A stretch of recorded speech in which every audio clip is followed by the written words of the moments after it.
K-pop Demon Hunters has hit the world by storm, becoming #1 in multiple countries throughout the globe. People are loving it for those K-pop bangers and the incredible animation that feels reminiscent of the Powerpuff Girls or Sailor Moon. Is K-pop Demon Hunters simply a new smash hit, or is there a little bit of a spiritual awakening in the undertone of this film? I believe that K-pop Demon Hunters is spelling out some incredible truths around the ascension of our consciousness and the global awakening, as well as spilling some Illuminati secrets.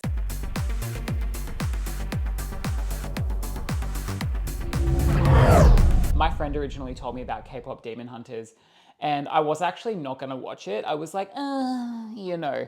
But then it just kept getting bigger and bigger, and I was hearing about it all through the news and the media and TikTok and stuff. And I was like, you know what? I'm gonna give it a go.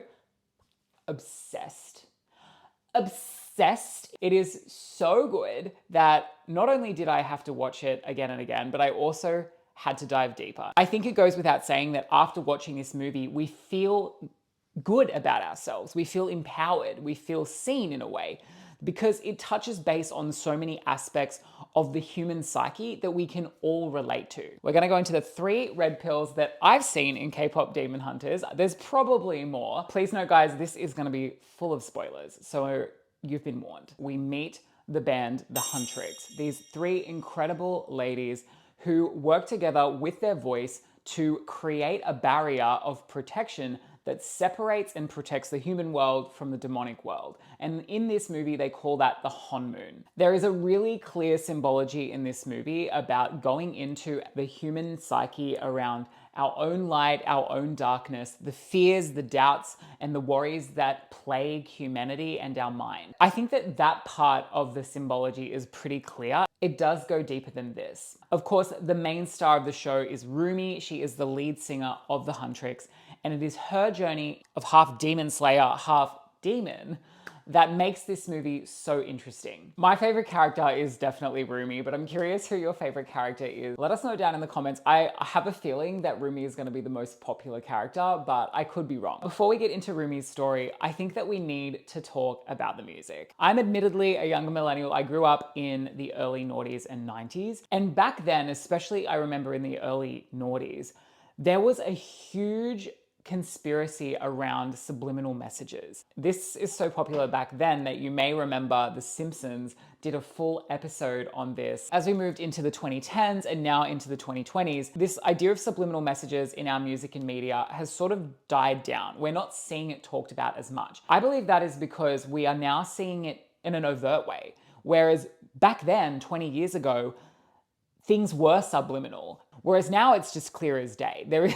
If the Illuminati truly are utilizing the media and our music to influence us, well, they're doing it in a way that's really obvious now. There are certain artists out there that are just so cabal-coded. Katy Perry, Sam Smith, Doja Cat, Cardi B. I'm not saying that every celebrity or pop star is Illuminati coded, but I do feel like some of those certainly are. And I'm actually going to be doing a mini-series about each of those celebrities and kind of exposing the way that their careers started to downfall when they became more clearly demonic in the stuff that they're presenting to the world. So coming back, of course, to K-pop Demon Hunters, the Saja boys are using music as their main mechanism to influence the mind of all of the people that come into contact with their music. And although they're hearing like these cute bops like "You're my soda pop," it doesn't matter what's going on the surface layer of the music, because underneath that there is like a mind control and a manipulation taking place. What this movie does expose is the realities of how the media, music, and the film industry is utilized as a weapon against the population. When you look at the way that the music industry, especially music videos,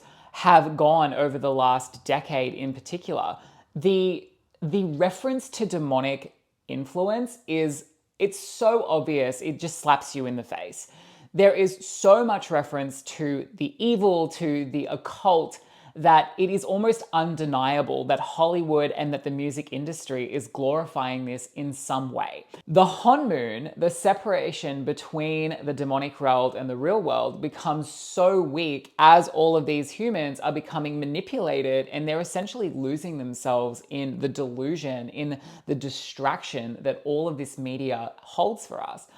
I believe that on the spiritual journey, we do have to be discerning about what sort of content we use, what sort of content we consume, because all of that stuff is affecting our brain, our subconscious, our mental space, and our thoughts. Okay, I feel like this is the meat and potatoes. And for this, we need to deep dive into Rumi's story. Although Rumi's character arc has lots of different micro moments, from going into a potential love interest with a demon, the key part, of course, is that she is half demon. She has the mark and she is afraid of what that means. She has been pretty much told her entire life that because of these marks, she should be afraid and that she should try her hardest to ignore them, to turn her back on them, because that is the only way that she will be helpful, that she will be saved, that she will be right, that she will be lovable. This is where I believe K-pop demon hunters really red pills some of the old school traditional spiritual dogma and beliefs that have plagued us for too long, and which, quite frankly, we're ready to remove, which is the idea that if you embrace the parts of yourself that you're afraid of, if you turn your heart towards them to shine love to them, then you are somehow going to become inundated and consumed by those dark parts of you, and you're going to lose yourself. I encourage you to stick with me on this one because it is a little bit of a nitty gritty and it may bring up some of your own stuff, and that is kind of the point. Rumi's journey on the surface level may feel like it's talking about having bad thoughts and feeling unworthy as though you aren't good and having like a mind that is working against you. And I believe that all of those parts are absolutely true, but when you take that a step deeper, Rumi's story is about shame. It is about a neglect of part of you. Now, as a queer person, as a gay man, I can relate to this really deeply, but you don't have to be LGBT to experience part of you is broken or wrong, whether this be a part of who you believe you are, or whether it be something that you may have done in the past, or something that you're addicted to that you can't escape and that you feel like almost is trying to take over you. When you move into spiritual traditions like Gnosticism, yoga, shamanism, all of these really old school, ancient spiritual traditions talk about facing the shadow, talk about looking at the shadow and shining your light on it. What love it is requiring, what part of you feels like it's not been met, not been loved, not been held or seen, that is crying out for your attention through the addiction, through the shadow, through the shame, whatever the piece is. We all know that the only way to heal shame is to forgive ourselves and then to express that shame through sharing with people that we love and trust. Otherwise, that shame, if we turn our back on it and we run away from it, just like an addiction, it's going to chase us. It's only going to get harder to ignore that thing. And so I feel like the true red pill in this is to turn a broken and age-old, old-school Christian view that in order to come into spirit, you have to turn your back on the sin, right? Well, what K-pop Demon Hunters reveals is that that doesn't work. If it did work, we wouldn't have all of the Catholic Church's scandals. Instead, we face our heart to the thing, to the evil, to the thing that we're afraid of, and we welcome it in with love. We understand it and we work with it. The reality is that when you move your heart towards that and you shine your light on it, it actually dissolves. It moves into your love. When Rumi embraces her darkness, not only does she step into her power and not only does she break the spell, but she doesn't then become evil. I think that's the most important piece I'm trying to get here, is by embracing her darkness, she doesn't become darkness. Instead, she becomes integrated. She becomes whole. She becomes a real person. Rumi's story represents the real human, the reality of being human, that no one is perfect. We all have darkness, shadows, things we're afraid of within ourselves that we are here to face with love, to unify, to integrate, so that we don't walk around running away from our own shadow. Before we get into the last point, we are doing a 300 subscriber giveaway. We're just a new baby channel here. If you subscribe and leave a comment on one of my videos up until I reach 300 subscribers, you will automatically go into the draw to win a 30-minute Zoom psychic reading with me. There's no pressure. If you win and you don't want to do a psychic reading, you can give it to a friend. When Rumi eventually does embrace her demon side and she integrates it all, she doesn't become a demon herself. She gets the power to then come back with her Huntrix crew, and they awaken the hearts, souls, and minds of their audience and break the Saja Boy spell.